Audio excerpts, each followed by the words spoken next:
नमस्कार दोस्तों, मैं हूं अशोक सर और आप सभी का स्वागत है मेरे यूट्यूब चैनल में। आज हम हिंदी का अध्याय पहला लेकर आए हैं, वर्ण विचार। वर्ण विचार से मिनिमम 2 नंबर बनते हैं, 2 से 3 नंबर। और आज इस वीडियो को अगर आप अच्छे से देख लेते हैं पूरी तरीके से अच्छे से अगर आप इसको समझ जाते हैं तो निश्चित ही आपका 2 नंबर फिक्स हो जाएगा।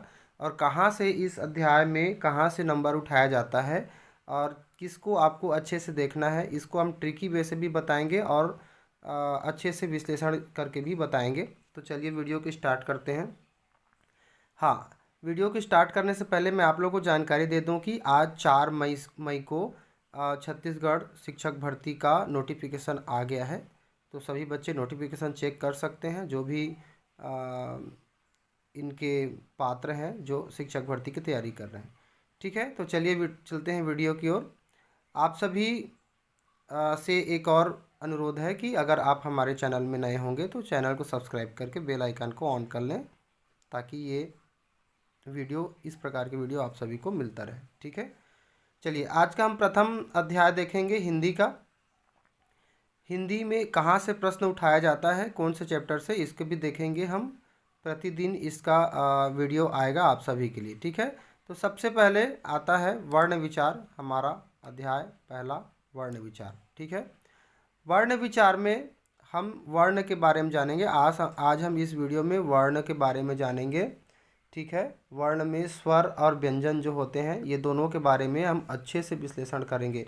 स्वर और व्यंजन दोनों के बारे में विस्तृत जानकारी आप लोगों को देंगे। और आप लोगों को पता ही होगा कि व्यंजन से मिनिमम 2 नंबर के प्रश्न बनते हैं, स्वर और व्यंजन से। ठीक है, तो सभी चलिए अच्छे से वीडियो में लग जाइए, पेन कॉपी पकड़ लीजिए और नोट्स बनाते जाइए। ठीक है, चलिए सबसे फर्स्ट पॉइंट है भाषा की सबसे छोटी इकाई वर्ण है।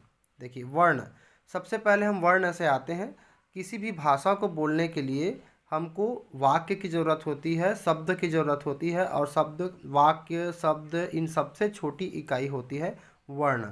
वर्णों के मेल से शब्द बनता है और शब्दों के मेल से वाक्य बनता है। और वाक्य बनता है किसी भी भाषा का जिसको हम अपनी भाषा को वाक्यों के माध्यम से आदान प्रदान करते हैं। ठीक है, तो पूरी विश्लेषण के साथ में चलेंगे और अंत में मैं आप लोगों को ट्रिक भी बताऊंगा। तो वीडियो में बने रहिए धैर्यता से और अच्छे से स्टडी करिए, पढ़ाई करिए। चलिए अगले बिंदु है उच्चारित ध्वनियों के लिए लिपि में बनाए गए अलग अलग चिन्हों को वर्ण कहते हैं। देखो, किसी भी ध्वनियों को जो जो हम उच्चारण करते हैं वो क्या होता है, ध्वनि होता है। ठीक है, तो उन ध्वनियों को अलग अलग चिन्हों में जो प्रदर्शित किया गया है उन्हीं चिन्हों को हम वर्ण कहते हैं। ये मूलतः हिंदी वर्णमाला में 52 होते हैं। ठीक है, ये 52 वर्ण होते हैं। ठीक है, तो ये तो जानते होंगे, ये कुल मिलाकर कितने होते हैं, 52 वर्ण होते हैं। जिसमें से स्वर होते हैं, कितने स्वर होते हैं, कुल 13 स्वर होते हैं। ठीक है, अ, आ, ई, उ, री, ए, ओ, अंग और आहा। इसमें से री, अंग और आहा ये दोनों अनुस्वर हैं। ठीक है, ये स्वर है। ठीक है, तो कुल मिला के 13 स्वर होते हैं। इसको आप देख लेंगे, इसको इसको याद रखेंगे। 13 स्वर होते हैं, यहाँ पे दिया गया है, कुल 13 स्वर होते हैं। फिर व्यंजन, व्यंजन में देखो क्या क्या होते हैं।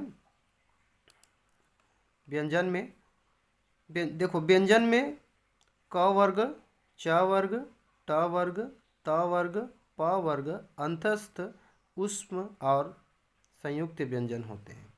ठीक है, तो सभी वर्गों में 5-5 वर्ण होते हैं। क वर्ग में क, ख, ग, घ, अंगा आता है। च वर्ग में च, छ, ज, झ, ञ। ट वर्ग में ट, ठ, ड, ढ, अण आता है। देखो इसमें ड और ढ को अलग से दिया गया है, 2 ड और ढ, नीचे में बिंदी है और ये ड ढ का नीचे में बिंदी नहीं है। तो इसको क्या कहते हैं, द्विगुण व्यंजन कहते हैं। द्विगुण व्यंजन कहते हैं इनको, इसको याद रखेंगे। द्विगुण व्यंजन किसको कहते हैं, ये भी बहुत बड़ा इम्पॉर्टेंट टॉपिक ये है, पॉइंट है। ठीक है, तो इसको भी आपको ध्यान में रखना है। द्विगुण व्यंजन किसको कहते हैं, तो ड और अणा को कहते हैं, ड और ढ को। ठीक है, ड और ढ को। उसके बाद में त वर्ग में त थ द ध न, प वर्ग में प फ ब भ म, ये तो सभी जानते हैं, है ना। आगे हम देखेंगे इन सभी को क्या कहते हैं, इसको पूरी विश्लेषण हम देखेंगे इस वीडियो में। फिर उसके बाद में आता है प फ ब भ म, है ना। फिर प वर्ग त वर्ग प वर्ग, फिर उसके बाद अंत्यस्थ आता है। अंत्यस्थ में होता है य र ल व, अंत्यस्थ। इसको अंत्यस्थ क्यों कहा जाता है, ये सभी चीज़ को आगे हम डिस्कस करेंगे। उसके बाद में उष्म स्वर, उष्म व्यंजन होते हैं स श स ह, ये उष्म व्यंजन होते हैं। तो इस प्रकार से क वर्ग च वर्ग ट वर्ग त वर्ग प वर्ग अंतस्थ और उष्म, ये मिलाकर कुल 35 व्यंजन होते हैं, ठीक है। 35 व्यंजन, इसे ध्यान से इसको देखते जाएंगे। ये 35 व्यंजन हो गए। उसके बाद में संयुक्त व्यंजन होते हैं 4, कुल 4 संयुक्त व्यंजन होते हैं छ त्र ज्ञ स्र, ठीक है। 35 और 4 कितने हो गए, 35 एंड 4 39, मतलब 39 व्यंजन होते हैं और बाकी 13 स्वर होते हैं। 40 41 42 और 10 52 हो गए। तो इसको आप कंठस्थ याद कर लें। अच्छा, ये जो मिश्र स्वर हैं, ये किसके किसके मेल से बनते हैं। क और श से मिलकर छ बनता है ना। त्र त और र से मिलकर त्र बनता है। ज न्य से मिलकर ज्ञ बनता है, और स र से मिलकर स्र बनता है। इस तरह से हो गया ये वर्ण। हमारे हिंदी भाषा में जितने वर्ण हैं ये सॉरी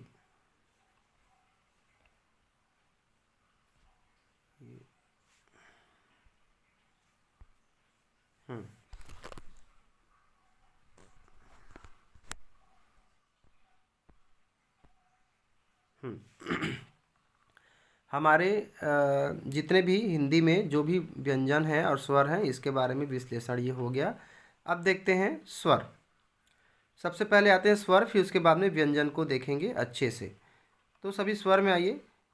फर्स्ट बिंदु कहता है जिन ध्वनियों के उच्चारण में हवा मुख्य विवर से अबाध गति से निकलती है, उन्हें स्वर कहते हैं। मतलब अबाध मतलब उसमें कोई बाधा नहीं होता है। मतलब स्वर का जो उच्चारण होता है वो मुख्य रूप से जो मुख से वो जो हवा निकलता है वो विवर रूप से, स्वतंत्र रूप से निकलता है, अबाध गति से, मतलब उसमें कोई बाधा नहीं होता है। इसको हम बोलते हैं स्वर। इसको हम एक स्वर की एक और क्लासिफिकेशन इस तरह से कर सकते हैं, उसको देख सकते हैं कि स्वर जो है ना, उसको हम लंबे समय तक बोल सकते हैं बिना रुके। जैसे कि आ को हम एक लंबे समय तक बोल सकते हैं, चाहे आ हो, आ ई ऊ। इसीलिए जो गीतकार होते हैं, गायक होते हैं, वो स्वरों को ही खींचते हैं। आ ई ऊ इसी पे हरकत करते हैं, व्यंजन पर कोई हरकत नहीं होता है। तो इसी तरह से स्वर को हम एक लंबे समय तक बोल सकते हैं और अबाध गति से, मतलब इस पर कोई बाधा नहीं होता है, हम उसको प्लेन मतलब फ्लैट बोल सकते हैं लंबे समय तक। ये स्वर का पहला गुण है। दूसरा, स्वर 3 प्रकार के होते हैं।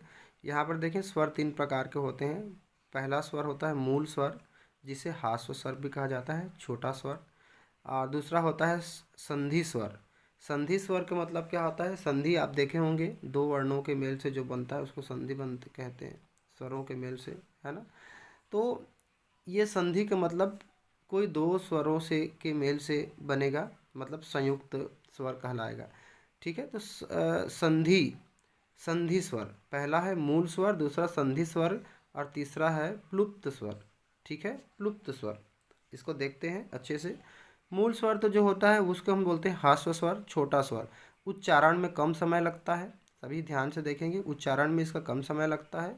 अन्य स्वरों की सहायता नहीं लेनी होती है इसमें, अन्य स्वरों की सहायता लेने की आवश्यकता इसमें नहीं होती है छोटे स्वरों में। दूसरा होता है संधि स्वर। संधि स्वर मतलब इसके उच्चारण में मूल स्वरों की सहायता लेनी पड़ती है। ये जो स्वर होते हैं ना, ये अपने ही जैसे दूसरे स्वरों के मेल से बने होते हैं, ठीक है। तो ये इसलिए इसे संधि स्वर कहा जाता है। दो स्वरों के संधि से दूसरा स्वर बनता है। ये दो प्रकार के होते हैं, दीर्घ स्वर और संयुक्त स्वर। ठीक है, जो संधि स्वर होते हैं वो दो प्रकार के होते हैं, याद रखेंगे। पहला स्वर है मूल स्वर, जिसे हास्य स्वर कहा जाता है। दूसरा स्वर जो होता है वो संधि स्वर है। ये दो प्रकार के होते हैं, दीर्घ स्वर और संयुक्त स्वर। ठीक है। हाँ, दीर्घ स्वर मतलब बड़ा स्वर। ये स्वर जो सजातीय स्वरों, एक ही सजातीय, देखो सजातीय मतलब एक ही जैसे स्वरों के मेल से बने होते हैं, एक ही स्थान से बोले जाने वाले स्वर। ठीक है, तो एक ही जैसे स्वर के मेल से बने होते हैं, ये के संयोग से निर्मित हुए होते हैं। जैसे कि अ दोनों अ मिलकर आ बन गया, तो ये दीर्घ स्वर हो गया, है ना। ई छोटा ई, दोनों छोटा ई मिलकर बड़ा ई बन गया, दोनों छोटा ऊ मिलकर बड़ा ऊ बन गया। तो इस तरह से दीर्घ स्वर होता है, अपने जैसे ही दो छोटे छोटे स्वरों से मिलकर एक बड़ा स्वर बनता है। और इसका अगला बिंदु है संयुक्त स्वर। संयुक्त स्वर मतलब अन्य अन्य स्वरों से मिलके कुछ दूसरा स्वर बनता है। जैसे विजातीय स्वर, सजातीय मतलब एक ही जैसे जाति का, जैसे कि अ एक ही जाति के हैं, ई एक ही जाति के हैं, ऊ एक ही जाति के हैं। तो ये सजातीय स्वरों के मेल से जो दूसरा स्वर बनता है, उसी जाति का स्वर बनता है, उसको हम बोलते हैं दीर्घ स्वर, बड़ा स्वर बनता है। दूसरा है संयुक्त स्वर, अ धन ई बराबर ए, मतलब विजातीय स्वरों के संयोग से निर्मित होते हैं। मतलब ये इनके जो स्वर से मेल होता है, जिन जिन स्वर से, वो अलग अलग होते हैं। जैसे कि अ अलग है, ई अलग है। ठीक है, तो अ और ई से ए बनता है, अ और ए से ए बनता है, अ और ऊ से ओ बनता है, और अ और ओ से औ बनता है। ठीक है, तो इस तरह से ये विजातीय अलग अलग स्वरों से एक अलग स्वर का निर्माण होता है, जिसे हम संयुक्त स्वर कहते हैं। ये संयुक्त हो गया, एक अ हो गया, एक ई हो गया, दो स्वर से मिलकर ए बन गया, तो ये संयुक्त स्वर है। तो याद रखेंगे, इनमें से प्रश्न आता है ना, कई बार पूछा गया है। सजातीय स्वर क्या है, विजातीय स्वर क्या है ना, हास्य क्या, संयुक्त स्वर क्या है, या ए कौन कौन से स्वरों से मिलकर बना है, या ए कौन कौन से स्वरों से मिलकर बना है, इस तरह से पूछ सकते हैं। तीसरा स्वर है प्लुप्त स्वर। प्लुप्त स्वर दीर्घ स्वर से भी अधिक समय लेता है। इसका मेन पहचान ये है कि इसका उच्चारण जो है ना, वो दीर्घ स्वर से भी अधिक समय लिया जाता है इसमें। ठीक है, जैसे कि अवग्रह, इसको जिस अवग्रह कहते हैं, संस्कृत में यूज़ किया जाता है ज़्यादा। इसे किसी को पुकारने या संवाद करते समय यूज़ किया जाता है। जैसे कि किसी संवाद में या किसी को पुकारते हैं, आवाज़ देते हैं, तो राम ऐसे करके अगर हम किसी को पुकारते हैं, या जप रहे हैं नाम, तो राम राम, तो इस तरह से लंबा स्वर जो होता है, जो खींचा जाता है, इसलिए इसे प्लुप्त स्वर कहा जाता है, जो जिसे अवग्रह कहा जाता है। तो इस तरह से मुख्य प्लुप्त स्वर का उतना विशेष काम नहीं है। प्लुप्त स्वर लंबे किसी भी स्वर को लंबा खींचने के लिए लगाया जाता है। प्लुप्त स्वर स्वतंत्र रूप से नहीं लगता, इसको किसी दूसरे स्वर के साथ में उच्चारित किया जाता है। जैसे ई, लंबे समय तक ई को खींचने के लिए ऊ, आ। ठीक है, तो इसे ध्यान देंगे। अब आते हैं हम व्यंजन पे। व्यंजन वे ध्वनियाँ जो बिना स्वर के उच्चारण नहीं हो सकती हैं। अब देखो, स्वर को हम स्वतंत्र रूप से उच्चारण कर सकते हैं बिना बाधा के, अबाध तरीके से, लेकिन व्यंजन को हम बिना स्वर के उच्चारित नहीं कर सकते। बिना स्वर के हम व्यंजन को उच्चारण नहीं कर सकते। किसी भी व्यंजन को उच्चारण करने के लिए उसके साथ में स्वर लगाना आवश्यक होता है। जैसे कि क, ऐसे हम बोलेंगे तो वो क का उच्चारण नहीं होगा, क के साथ अ मिला देंगे तो वो क बन जाएगा। तो इस तरह से हम क का उच्चारण करेंगे। ये तो हो गया व्यंजन का परिभाषा या अर्थ। सामान्यतः व्यंजन 6 प्रकार के होते हैं, इसे विशेष रूप से ध्यान देंगे। सामान्यतः व्यंजन 6 प्रकार के होते हैं, और व्यंजन से एक प्रश्न निश्चित ही बनता है। आपके सहायक शिक्षक हो चाहे शिक्षक हो, इसकी भर्ती परीक्षा में सहायक शिक्षक की भर्ती परीक्षा में आपका एक प्रश्न व्यंजन से आने वाला ही है, आप लिख लीजिए और इसको आप पूरा देखिए, आपका 1 नंबर कहीं नहीं जाएगा, क्लियर हो जाएगा। पहला है स्पर्श व्यंजन। स्पर्श व्यंजन मैं थोड़ा सा इसको व्याख्या कर देता हूँ।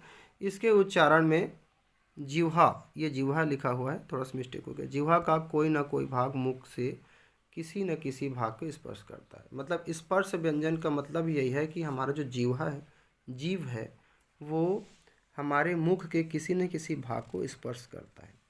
ठीक है। इसमें क से म तक, क वर्ग से क से लेकर म तक 25 स्पर्श व्यंजन होते हैं। इसको याद रखेंगे, क से लेकर म तक, क ख ग घ अंगा, च छ ज झ ञ, ट ठ ड ढ अड़, त थ द ध न, प फ ब भ म, यहाँ तक 25 व्यंजन आते हैं, जिसमें क वर्ग, च वर्ग क्रमशः, ट वर्ग, त वर्ग और प वर्ग आते हैं।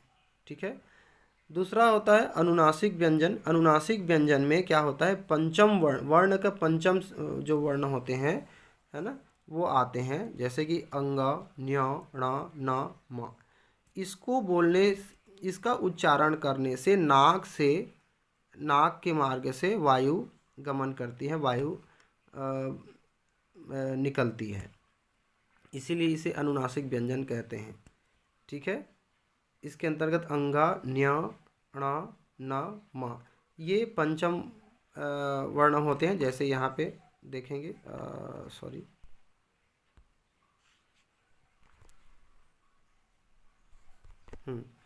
जैसे यहाँ पे यहाँ पे देखिए, क वर्ग का अंतिम में अंगा है, च वर्ग का अंतिम पंचम 1 2 3 4 5, ये अंतिम जो वर्ण होते हैं वो न्य, ण, न और म, ये क्या होते हैं, अनुनासिक कहलाते हैं।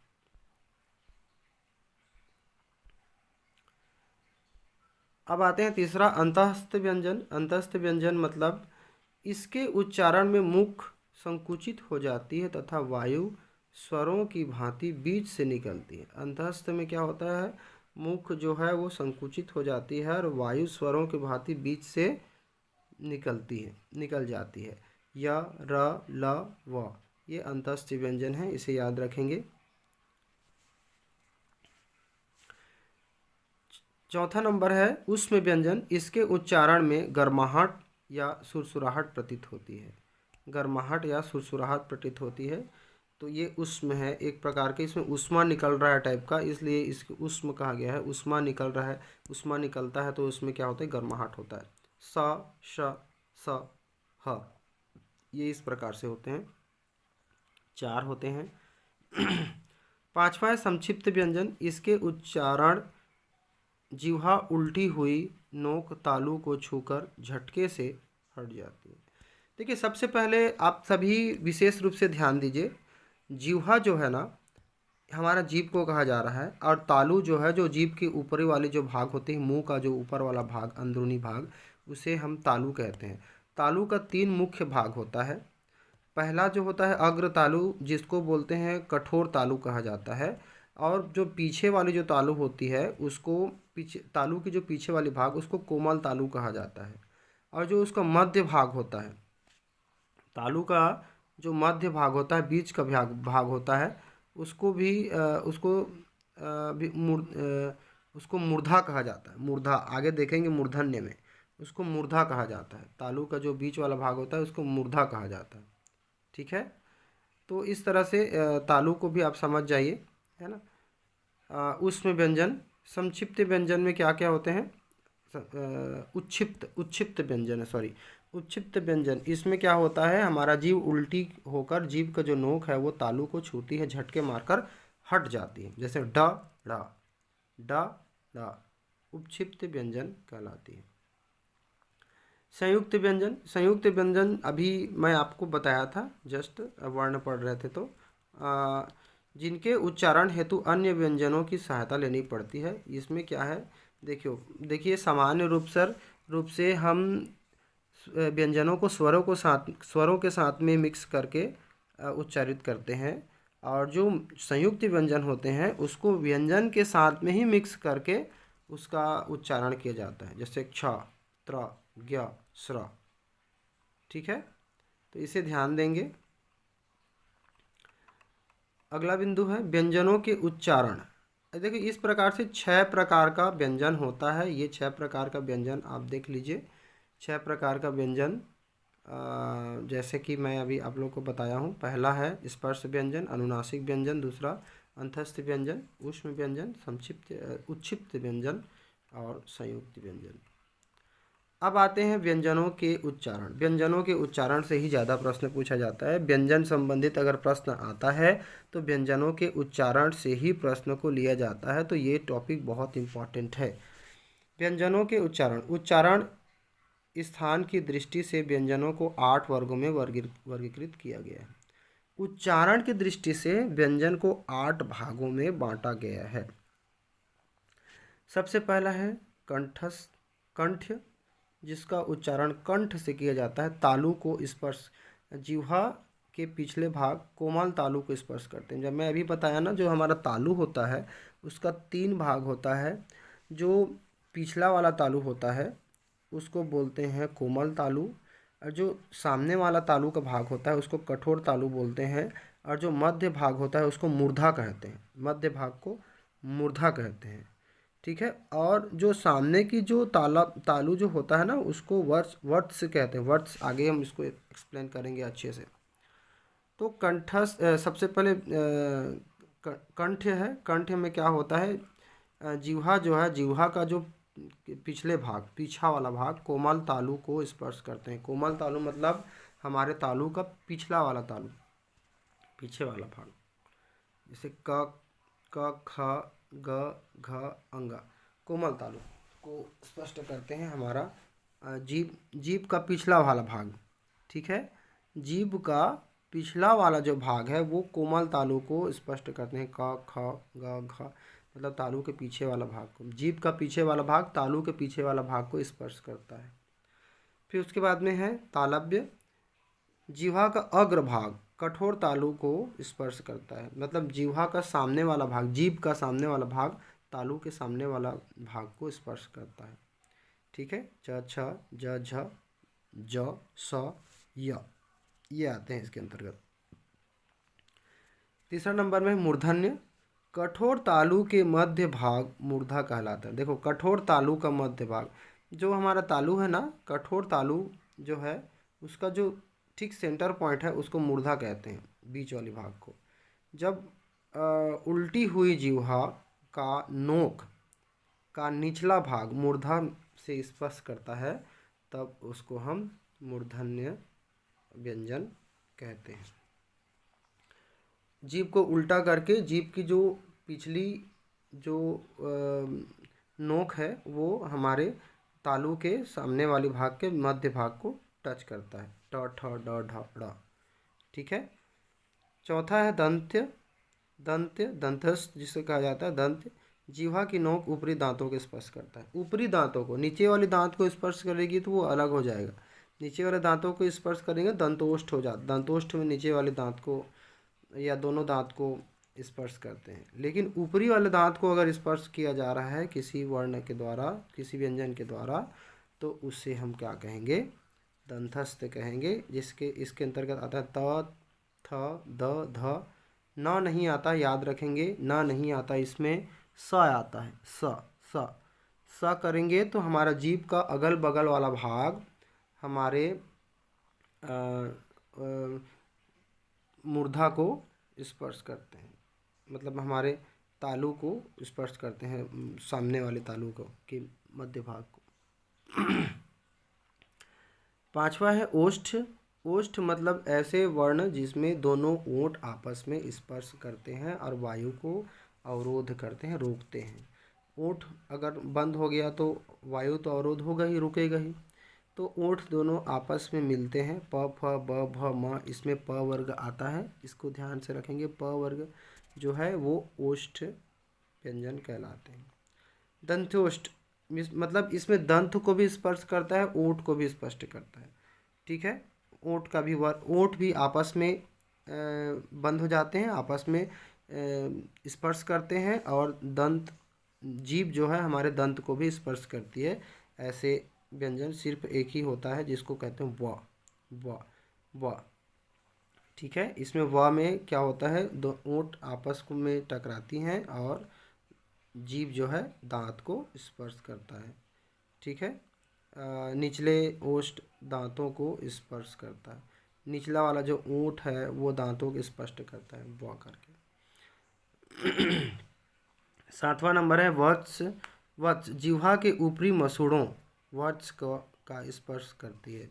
वत्स का स्पर्श करती है। वत्स वत्स किसको कहते हैं, मैं अभी बताया था जस्ट। वत्स जो है हमारे तालू का जो सामने वाला भाग है उसको हम वत्स कहते हैं। जो कठोर तालू का सामने वाला भाग उसको वत्स कहते हैं। तो वत्स को हमारा जिह्वा जब स्पर्श करती है तो उसको क्या कहते हैं, वत्स व्यंजन कहते हैं। जैसे न, र, ल, जो जीव की हमारी जो जिह्वा की जो जो नुकीली भाग है, नोक है, वो हमारे तालू की ऊपरी वाले भाग को, कठोर तालू के सामने वाले भाग को स्पर्श करती है। उम्मीद है आप सभी को अच्छे से समझ में आ रहा होगा, और अंत में मैं ट्रिक भी बताऊंगा। ठीक है, तो सभी इसको अच्छे से ध्यान से देखिए। स्वर यंत्रमुखी या काकल्य व्यंजन कहते हैं। ये का हो गया है, या काकल्य व्यंजन। स्वर यंत्रमुखी एक ही व्यंजन होता है जिसे कहते हैं ह, और ये इस व्यंजन के उच्चारण से क्या होता है, अंदर से आती हुई श्वास तीव्र वेग से स्वर यंत्र मुख पर संघर्ष उत्पन्न करती है। मतलब अंदर से आती हुई जो श्वास है वो तीव्र मतलब तेजी से स्वर की तरह यंत्र मुख जो हमारे मुख है जहाँ से साउंड प्रोड्यूस होता है वहाँ पर ये संघर्षण उत्पन्न करती है हाँ। ठीक है, और तेज हवा निकलती है, तो इसको कहते हैं स्वर यंत्र मुखी। तो विशेष रूप से जो कुछ अलग अलग है, जैसे कि वह है, न, र, ल है, ह है, इन पर विशेष ध्यान देंगे और इसको अच्छे से देखेंगे। जैसे कि यहाँ पे तालव्य में स और य है, इसको भी देखेंगे और सभी को अच्छे से देखिए। अंत में मैं आप सभी के लिए ट्रिक एक है, जैसे क कंठस्य, च तालव्य, ट मूर्धन्य। इसको याद रखेंगे, क कंठस्य, च तालव्य, स या मिला के, स या भी मिलाना है, क कंठस्य, च तालव्य, ट मूर्धन्य, त दंतस्य, न को छोड़ के स को जोड़ के, त दंतस्य, प ओष्ठ व दंतकोष्ठ, नरल वत्स, न र ल वत्स है, न र ल वत्स है। और वत्स को पहचानने के लिए क्या है, हमारा जो कठोर तालू का सामने वाला भाग को हमारा जीभ का ऊपरी वाला हिस्सा टच करता है, स्पर्श करता है, तो उसको बोलते हैं हम वत्स। न र ल, ध्यान से देखेंगे। हमारा तालू का जो 3 भाग में बताया हूँ, सबसे पहला भाग जो है सामने वाली भाग कठोर तालू कहलाता है, बीच वाला भाग मूर्धन्य कहलाता है, मूर्धा कहलाता है, और जो अंदर वाली भाग है तालू का उसको कोमल तालु कहते हैं। तो सामने वाले तालु का जो सामने वाली भाग है उसको हमारे जीभ की ऊपरी हिस्सा, ऊपरी जो नोक है वो स्पर्श करता है, इसको हम बोलते हैं न र ल। ठीक है, ह जो ह है वो स्वर यंत्रमुखी है, इसको आपको अलग से याद करना पड़ेगा। ह जो है वो स्वर यंत्रमुखी कहलाता है। क कंठस्य, च तालव्य, ट मूर्धन्य, त दंत्य, प ओष्ठ व दंतोष्ठ, नरल वत्स। ठीक है, इस तरह से इसको आप रट्टा मार लेंगे तो अच्छे से और समझ में आ जाएगा। और मैं तो यही चाहूँगा कि रट्टा मारने के बजाय आप जो लेक्चर ये दिया गया है इसको आप ध्यान से सुनिए, आपको सब समझ में आ जाएगा। और उच्चारण करके देखिए आपकी जिह्वा किसको टच कर रही है, तालव्य की बाहरी हिस्सा को कि ऊपरी हिस्सा को, दंत के ऊपरी दंत को स्पर्श कर रही है कि निचले दंत को स्पर्श कर रही है। तो ये सब चीज़ करके देखेंगे प्रैक्टिकली तो आपको समझ में आ जाएगा। और बहुत छोटा सा टॉपिक है, इसमें से 2 नंबर निश्चित है स्वर से और व्यंजन से। तो उम्मीद है आप लोगों को वीडियो पसंद आया हो। अगर आप मेरे चैनल में नए होंगे तो मेरे चैनल को सब्सक्राइब करके बेल आइकन को ऑन कर लें। ऐसा वीडियो आपको रोज़ देखने को मिलेगा और आपको कुछ अच्छी जानकारी हमेशा मिलते रहेगा। इसमें मैं 2-3 बैच स्टार्ट कर रहा हूँ। सुबह 6 बजे आप लोगों को गणित का कोर्स मिल जाएगा। डे बाय डे अध्याय वाइज आपको सभी को मिलेगा, सीरियल वाइज। और सुबह 8 बजे आप लोगों को हिंदी का सिलेबस मिल जाएगा, कोर्स मिल जाएगा आप लोगों को। इस तरह से जैसे कि ये वीडियो आपको सुबह 8 बजे मिलेगी। प्रतिदिन हिंदी का जो टॉपिक है वो अध्याय वाइज 8 बजे, सुबह 8 बजे आप लोगों को उपलब्ध करा दिया जाएगा। और गणित का सुबह 6 बजे। बहुत जल्दी हम इंग्लिश का भी लेकर आने वाले हैं, तो पूरी तैयारी करेंगे। तो उम्मीद है आप लोग को ये वीडियो हेल्पफुल होगा आप लोगों के लिए, और सहायक शिक्षक भर्ती में आप सभी का अच्छा से हेल्प करेगा। कोशिश मेरा यही रहेगा कि आप सभी के लिए सारा मटेरियल्स समय रहते तक उपलब्ध कराया जाए। जिनके पास बुक्स नहीं है, बुक्स लेने की कोई ज़रूरत नहीं है। आप हमारे चैनल में बने रहिए और इस तरह से नोट्स बनाते रहिए। मैं जो इसको पढ़ा रहा हूँ इसको आप स्क्रीनशॉट ले लीजिए, अपना नोट्स बना लीजिए, और वीडियो को रोक रोक कर भी देखकर आप नोट्स बना सकते हैं। बहुत अच्छे तरीके से आप लोगों को एक्सप्लेन कराया जाएगा हर एक टॉपिक को। तो मिलते हैं अगले वीडियो में। आज के लिए धन्यवाद। जय हिंद, जय भारत, जय छत्तीसगढ़।